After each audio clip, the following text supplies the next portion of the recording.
Todo empezó un jueves cualquiera, justo antes de cenar. Yo acababa de llegar a casa, eran las 8:15, y estaba aparcando el coche frente al portal, como siempre.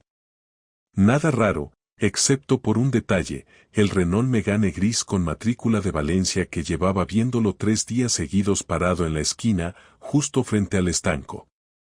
No era un coche destartalado ni destacaba por nada especial, pero siempre estaba allí.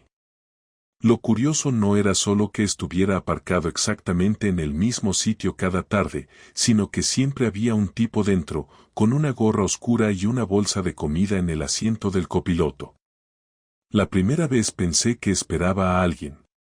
La segunda vez me pareció curioso. Pero la tercera me dio mala espina. Vivimos en un barrio tranquilo de las afueras de Madrid, en una urbanización pequeña donde todo el mundo más o menos se conoce o se saluda al menos. Un coche parado varios días en la misma calle, con alguien dentro, llama la atención. Pero esa tarde no solo lo vi allí. Vi algo más. Cuando subí al piso, Laura estaba cocinando. La niña, como siempre, tirada en el sofá viendo dibujos. Todo normal. Hablamos poco. Me duché, cenamos los tres, y después de acostar a la pequeña, Laura me dijo que bajaba a tirar la basura. Otra cosa normal. Pero ese día, por alguna razón, salí al balcón justo 5 minutos después de que bajara. No buscaba nada. No sospechaba nada. Simplemente lo hice. Y ahí la vi. No en el contenedor.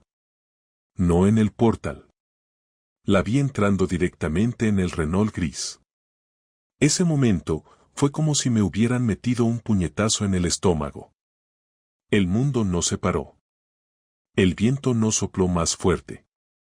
No hubo música de fondo. Solo el clic de la puerta del coche cerrándose detrás de ella. Y entonces el coche arrancó. Despacio. Sin apuros. Como si no pasara absolutamente nada. Me quedé paralizado. Literalmente. Tardé un par de minutos en procesar lo que acababa de ver. Bajó a tirar la basura. Se metió en un coche. Y se fue. Sin decir nada. Sin mirar atrás. No sé cuánto tiempo estuve ahí arriba mirando al vacío. Cuando por fin reaccioné, bajé de nuevo a la calle, como un imbécil, a mirar si de verdad no estaba la bolsa de basura en el contenedor. Y no, no estaba. Obviamente. No llamé. No escribí. Me senté en el sofá, puse las noticias y esperé. A la media hora exacta, Laura volvió. Entró por la puerta con la bolsa de basura vacía y un ya estoy tan normal como cualquier otro día. Como si no acabara de subirse al coche de un desconocido. Como si no hubiera desaparecido media hora. Y ahí empezó todo. No lo sabía todavía, pero esa noche iba a ser la primera de muchas en las que me tocaría fingir que no sabía nada, mientras intentaba entender en qué momento mi mujer había empezado a vivir una doble vida delante de mis narices. Esa noche no dormí. Y no lo digo como frase hecha. Literalmente no pegué un ojo. Me acosté al lado de Laura como si nada, hice el mismo gesto de siempre con la sábana, el mismo roce de piernas, la misma postura boca arriba mirando al techo, pero por dentro mi cabeza era un hormiguero de preguntas que no encontraba ninguna salida. Ella se durmió en 10 minutos. Ni un mensaje, ni una mirada rara, ni una actitud diferente. Me trató como cualquier otro día. Yo fingí estar cansado, le di un beso en la frente y esperé. Esperé a ver si decía algo. No lo hizo. Y no tenía ningún gesto culpable, nada que delatara una mentira. Y eso fue lo que más me desconcertó.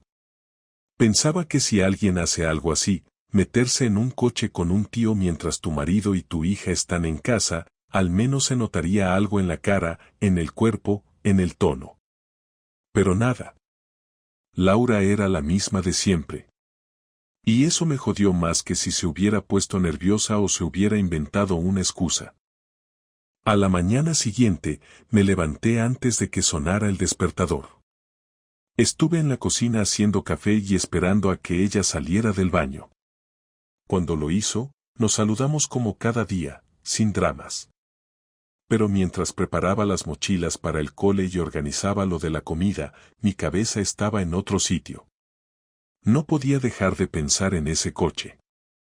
En ese hombre.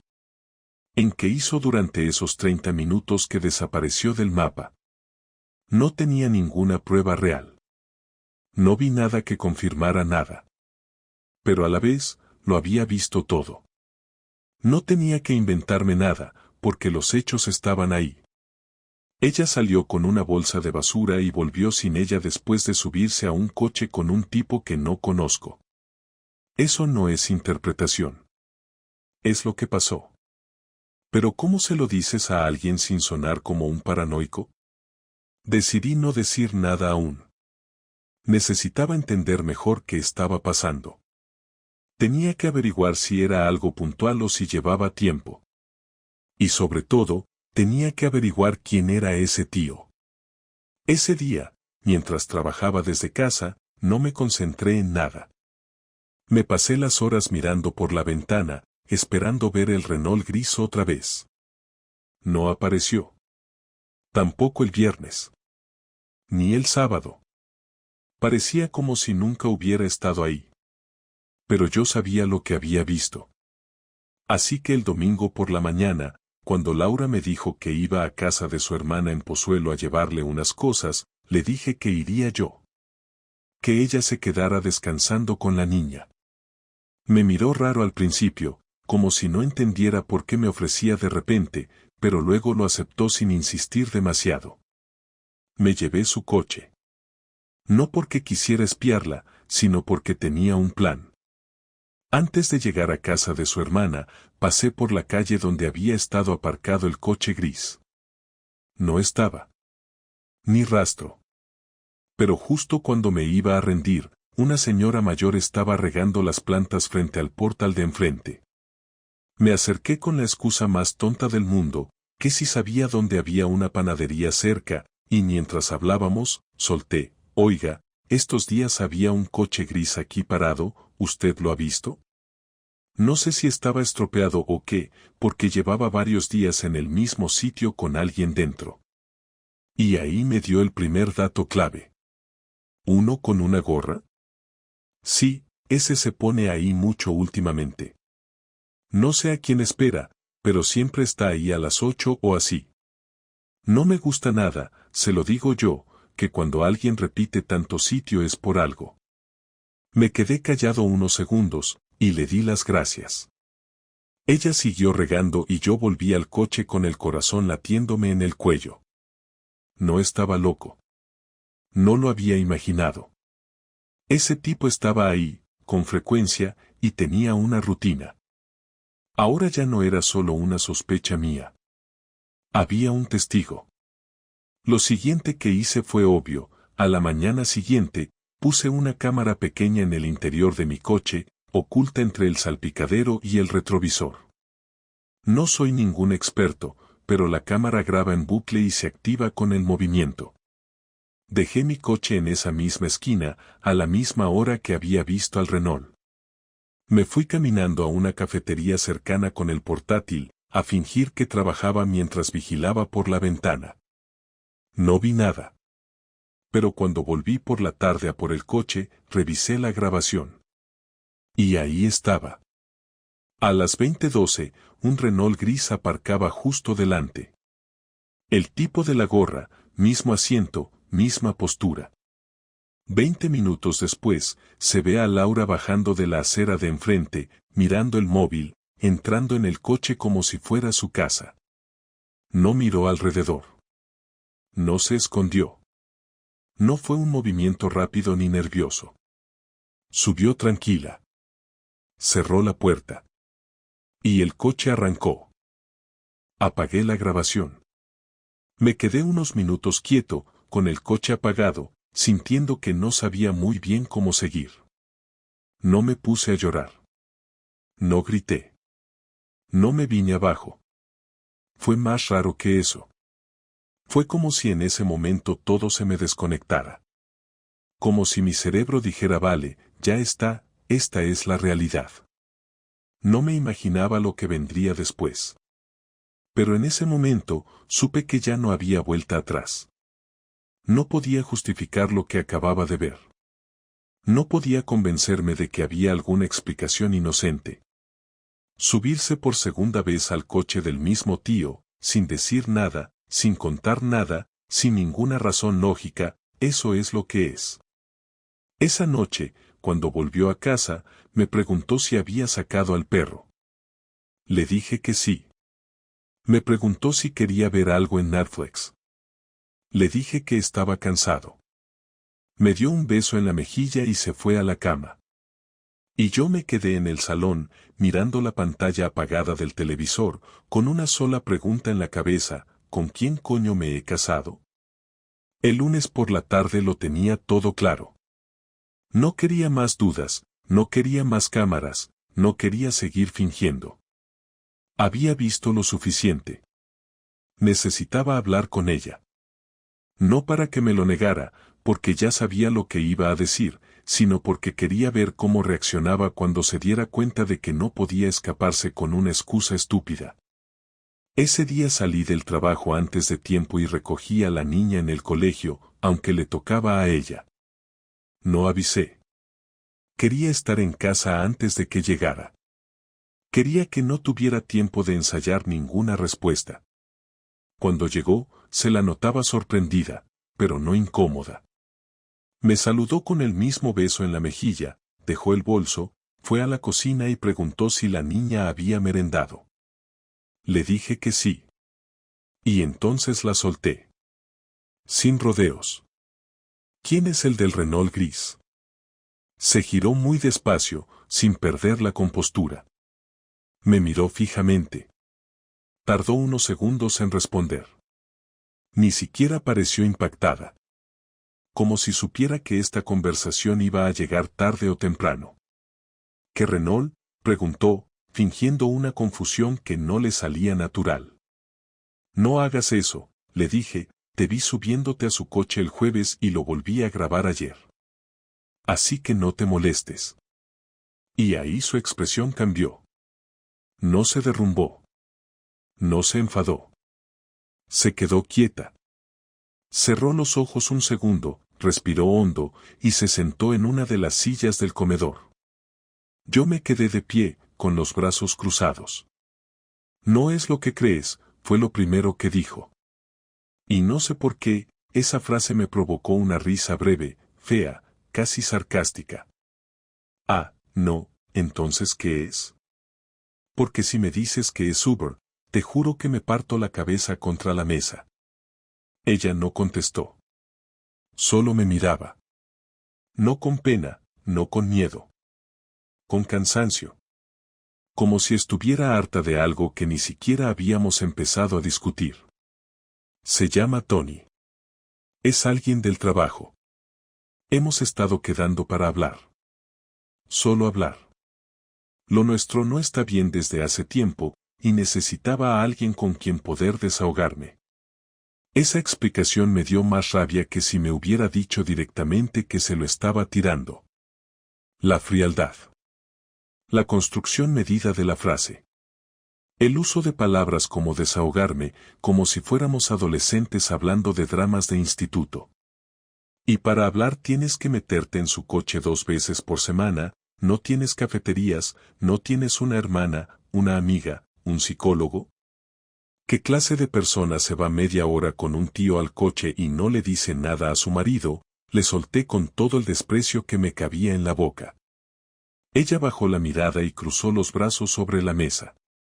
No quería que esto pasara así, murmuró. Pero ha pasado, le respondí. Y ahora no me vendas que era inocente, porque si fuera tan inocente no lo esconderías. Laura se levantó despacio. Fue hacia el pasillo, se asomó al cuarto de la niña, que dormía la siesta, y volvió. Me miró otra vez, esta vez más seria. Sí, vale, estoy viendo a alguien. Empezó hace unos meses. No pensaba que iba a pasar, pero pasó. Y no te lo dije porque sabía que ibas a reaccionar así. Esa frase me rompió algo por dentro. Porque no era solo la confesión, era la forma. Como quien admite que se olvidó de pagar la luz. Como si lo que había hecho no tuviera un peso real. Me quedé callado un buen rato. Ella tampoco dijo nada. Nos mirábamos como dos desconocidos que se acaban de encontrar en una estación de tren. ¿Cuántas veces te has acostado con él?, pregunté. Tardó más en responder de lo que me habría gustado. Unas cuantas, dijo. Ni se molestó en inventar una cifra. Unas cuantas. Ni siquiera dignarse a dar un número. Ahí fue cuando me senté, porque las piernas ya no me sostenían. No entiendo nada, le dije. No discutimos, no nos faltamos el respeto, no nos hemos separado ni un solo día desde hace 10 años, y de repente me dices que estás con otro, ¿qué coño te faltaba? Ella suspiró. No es lo que me faltaba, es lo que dejé de sentir. No me sentía deseada, no sentía emoción, no sentía nada contigo desde hace mucho. Y esa última frase fue como si me arrancaran la cara. Porque lo dijo así, sin piedad. Como quien le explica a un jefe por qué deja el trabajo. Entonces, ¿por qué no te fuiste antes? ¿Por qué no me dijiste nada si tan vacía estabas? ¿Por qué seguir conmigo si ya habías desconectado? Le pregunté, al borde de romper todo lo que tenía delante. Porque tenemos una hija. Porque no quería destrozarlo todo. Porque no sabía cómo hacerlo. Porque tenía miedo, respondió. ¿Miedo a qué? ¿A mí? ¿A que me pusiera violento? ¿A que llorara? ¿A que te dijera que lo arregláramos? Tenía miedo a perderlo todo de golpe, dijo. Y tú me conoces. Yo no soy buena con los cambios. Siempre he evitado los conflictos. Pero esto se me fue de las manos. En ese momento, me levanté. Fui al balcón, cerré la puerta detrás de mí, y respiré como no lo hacía desde hace semanas. Miré la calle vacía. Miré el banco donde solíamos sentarnos con la niña cuando hacía buen tiempo. Miré el portal del edificio de enfrente, donde vi aparcar ese coche por primera vez. Sentí un frío raro. No de temperatura. Un frío más profundo. Volví a entrar. Vale, le dije. Gracias por decírmelo. Ahora ya no hay nada más que hablar hoy. Mañana me voy de casa un par de días. Me llevo a la niña con mis padres. Tú sabrás qué haces mientras. Ella asintió. No discutió. No pidió que me quedara. No lloró. Y eso fue lo que más dolió de todo. El lunes siguiente ya no me quedaba ninguna duda de que no iba a perdonarla, pero tampoco tenía ninguna intención de armar una escena ni de entrar en el papel del marido abandonado que se queda llorando en el sofá con una cerveza en la mano. Yo no soy así. No soy perfecto, pero no soy idiota, y si alguien se ríe en tu cara durante meses, lo mínimo que puedes hacer es devolvérselo con algo más que silencio. Había pasado todo el fin de semana fuera, en casa de mis padres con la niña, haciendo lo posible por no parecer destruido frente a ellos, aunque supieran que algo raro pasaba. Solo les dije que Laura y yo necesitábamos espacio. No preguntaron más. No hacía falta. Mi madre me miró con esa cara de quien ya ha pasado por todo en la vida y entendía lo que estaba diciendo sin necesidad de más detalles. No dormí bien. No comí bien. Pero usé ese tiempo para pensar. No sobre si ella me amaba aún. No sobre si se arrepentía. Me daba igual. Pensé en lo que podía hacer para que sintiera, aunque fuera un poco, la misma sensación de ridículo, de exposición, de derrota que yo sentí cuando la vi entrar a ese coche como si nada. Lo primero que hice fue pedirle a un compañero de trabajo, Luis, que me ayudara a revisar algunas cosas sobre la asesoría donde trabajaba Laura. No necesitaba que hackeara nada, ni que hiciera nada ilegal, solo quería saber si ese tal Tony también trabajaba allí o si era alguien externo. Resultó que sí, que el tipo tenía un contrato de consultoría con la empresa desde hacía 8 meses y que Laura era su persona de contacto principal. Ya con eso me bastaba. No tenía pruebas directas de cuando empezó el lío, pero con ese dato podía reconstruir bastante. 8 meses viéndose a diario, 8 meses con excusas de reuniones, cenas de empresa, llamadas nocturnas. Todo encajaba. Lo siguiente que hice fue recuperar todas las fotos, vídeos y conversaciones que tenía en el móvil. No tenía muchas con él, pero sí suficientes como para que sus jefes supieran que estaban usando el horario de trabajo para otras cosas. Y sí, puede que suene infantil o rencoroso, pero en ese momento, pensar en arruinarle su pequeña burbuja secreta era lo único que me mantenía cuerdo. El martes por la mañana envié un correo anónimo a la Dirección General de la Asesoría, adjuntando un PDF con un resumen de las grabaciones que tenía, capturas del video, fechas y horas. No incluí insultos ni amenazas. Solo hechos. Ni siquiera mencioné mi nombre. Lo envié desde un cibercafé, sin dejar rastros. Después, me senté en un bar cercano al trabajo de Laura, pedí un café con leche y me quedé ahí 2 horas observando. A las 10:45, ella salió a la calle con el móvil en la mano, hablando rápido, con cara de preocupación. Luego apareció él. El famoso Tony. Lo reconocí enseguida. Alto, con barba de 3 días, ropa de marca, ese tipo de tío que se cree interesante solo porque no lleva traje. Discutieron durante unos minutos. Ella gesticulaba como loca, él se encogía de hombros. Luego se separaron. Ella volvió a entrar al edificio. Él se fue caminando rápido, con el móvil pegado a la oreja. No sé qué estaban diciendo, pero me bastó con ver sus caras. El correo había llegado a su destino. No me quedé más tiempo. Me fui directo al colegio de la niña, la recogí como si fuera un día cualquiera, y volvimos a casa. Laura llegó 3 horas más tarde de lo habitual. Entró sin decir nada, se encerró en el baño durante media hora y luego se puso a preparar algo de cenar como si fuera un día normal. La observé desde el pasillo. Se movía lento, con menos seguridad, como si llevara encima 20 kilos de más. Cuando me vio, intentó sonreír. No lo consiguió. ¿La niña está dormida?, preguntó. Asentí. Entonces se quedó ahí, en silencio, con las manos apoyadas en la encimera. Esperando que dijera algo. Yo no dije nada. Me senté en una de las sillas de la cocina, la miré y esperé. No sé qué ha pasado, soltó. Esta mañana me llamaron de Recursos Humanos, que habían recibido una denuncia anónima sobre mí y Tony, que estábamos teniendo una relación personal durante el horario laboral. Han dicho que van a investigarlo, que si es cierto me pueden sancionar. A él lo han apartado temporalmente. No contesté. Ella siguió hablando. ¿Fuiste tú?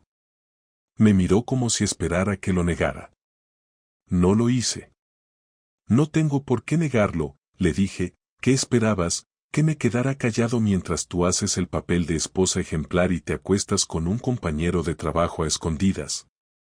¿Que te deseara suerte mientras seguías jugando a los 2 lados? Me miró como si fuera otro. Como si nunca me hubiera visto con esa cara. No pensé que fueras a hacer algo así, dijo. Pues te equivocaste, respondí. No gritamos. No discutimos. Pero lo que pasó en esa cocina fue más duro que cualquier pelea. Porque no había rabia, ni pasión. Solo 2 personas que ya sabían que todo estaba roto, pero que aún compartían llaves, comida y una hija.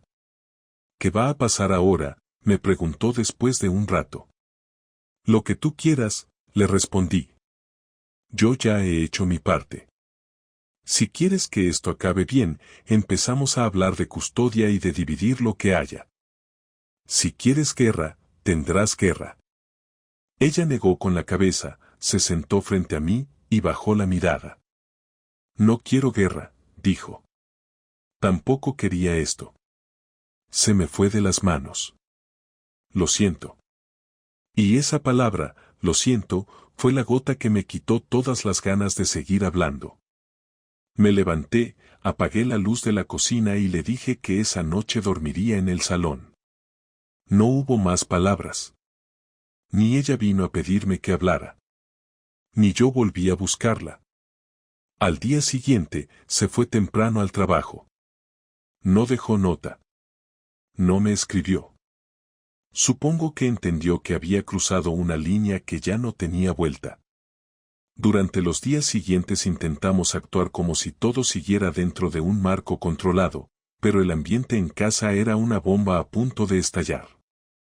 No hubo discusiones, no hubo gritos, no hubo portazos, pero cada palabra, cada gesto, cada mirada estaba cargada de una tensión que lo empapaba todo, como si viviéramos con un tercero invisible que nos vigilaba cada movimiento.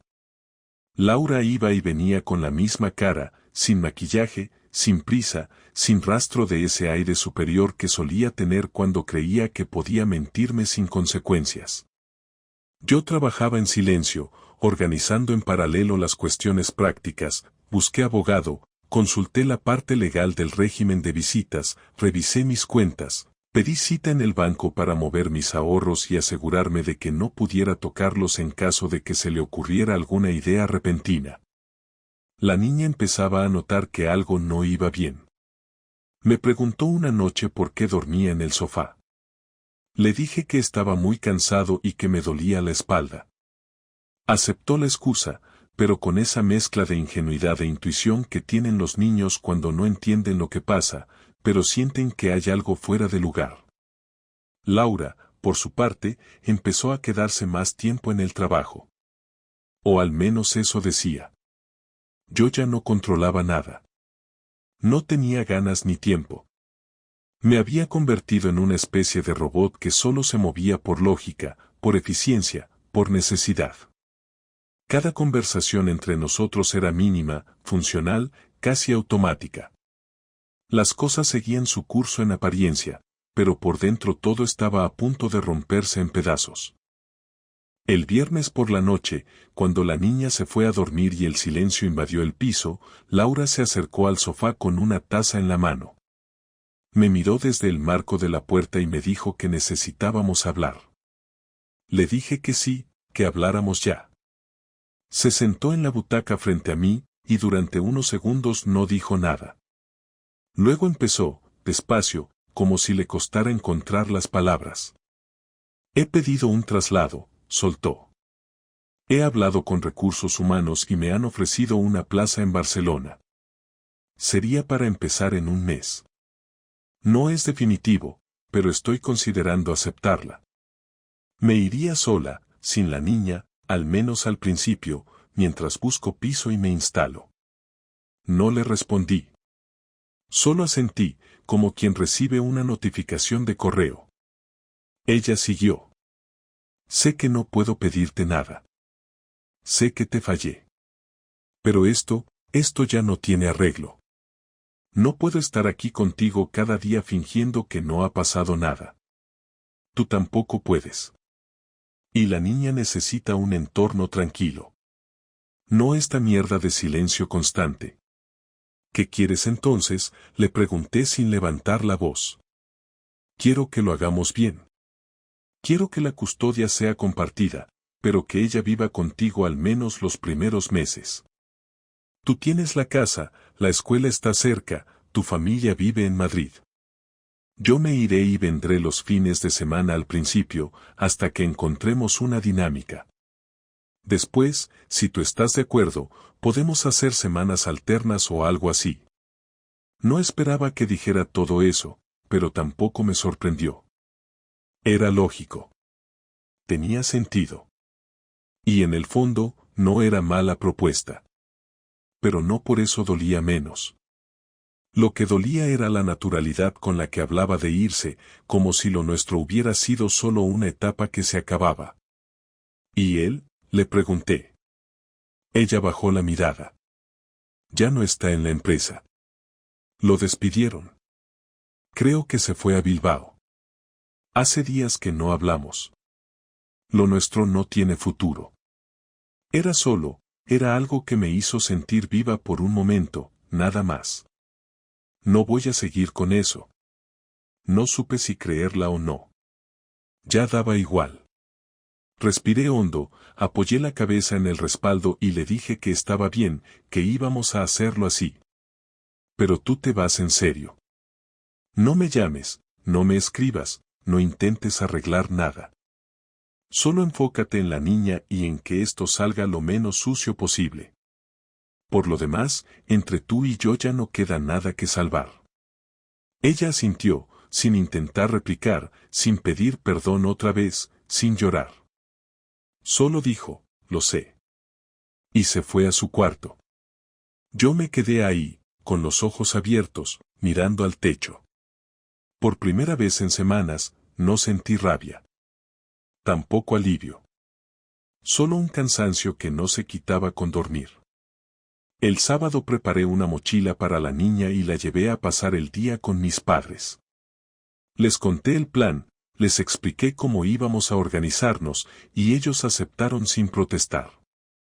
Mi padre me dio una palmada en la espalda y mi madre preparó su plato favorito para cenar. Al volver a casa, Laura ya había empezado a vaciar su armario. Tenía 3 cajas abiertas en el pasillo y varias bolsas con ropa doblada. No hablamos. Cada uno estaba en lo suyo. Esa noche dormimos en habitaciones distintas.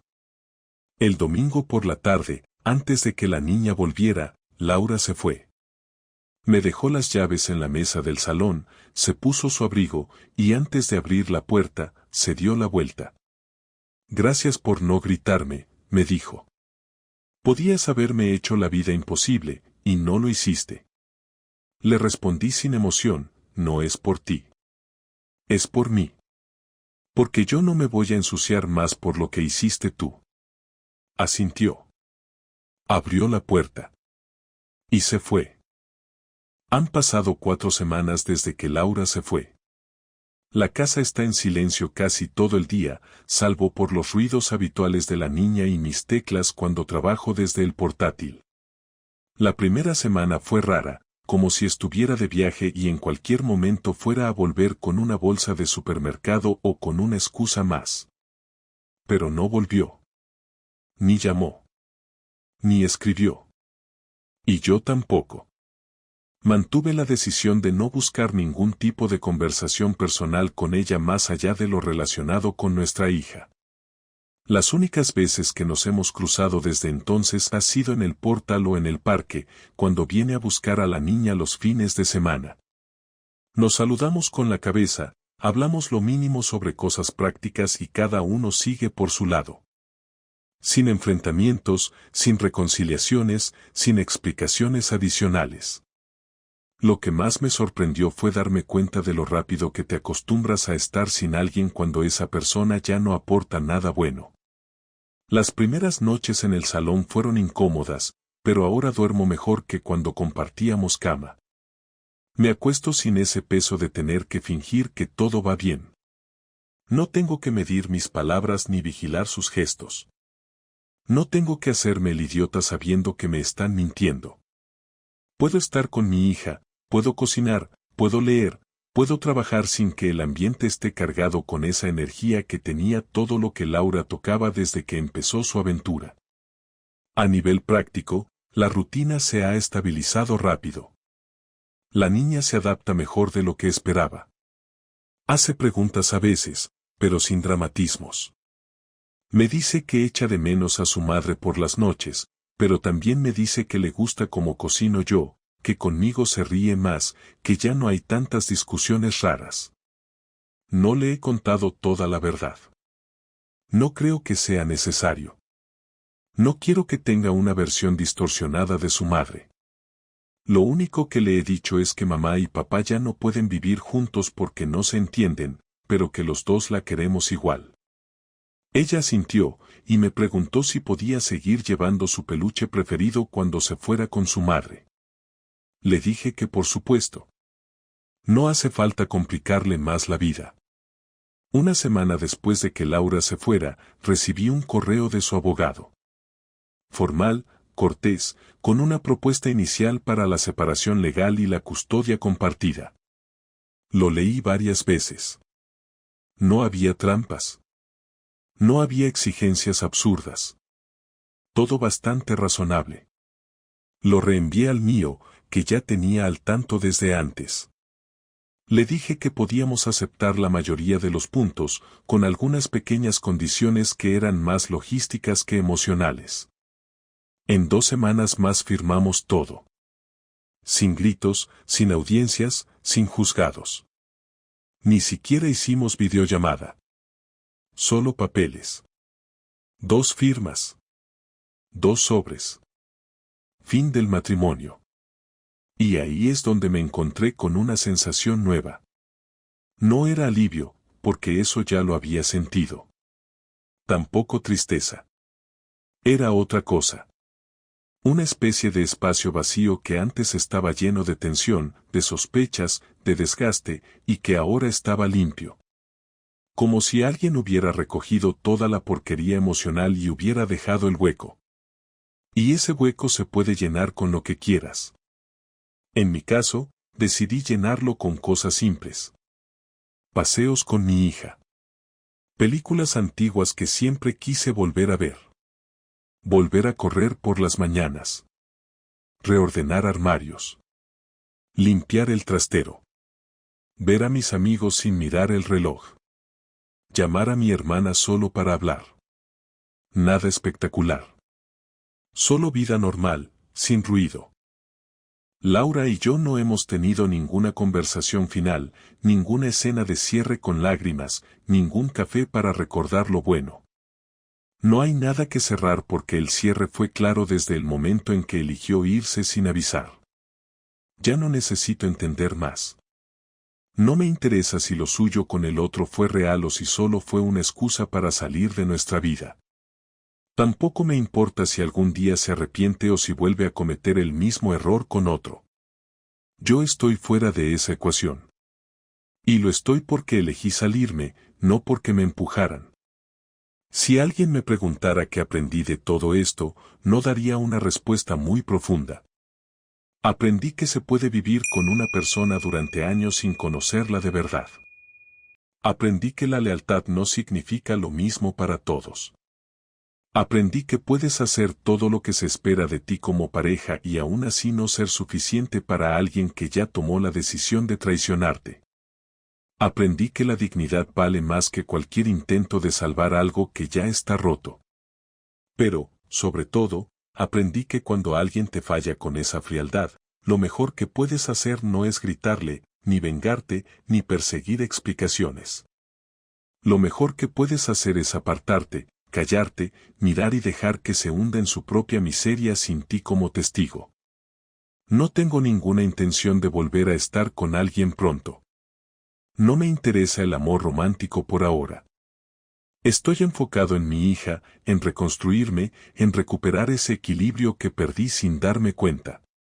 Ya no me obsesiono con saber si Laura es feliz o si se arrepiente. No la bloqueo en redes, pero tampoco la miro. No necesito pruebas de que me equivoqué en confiar en ella. Ya lo sé.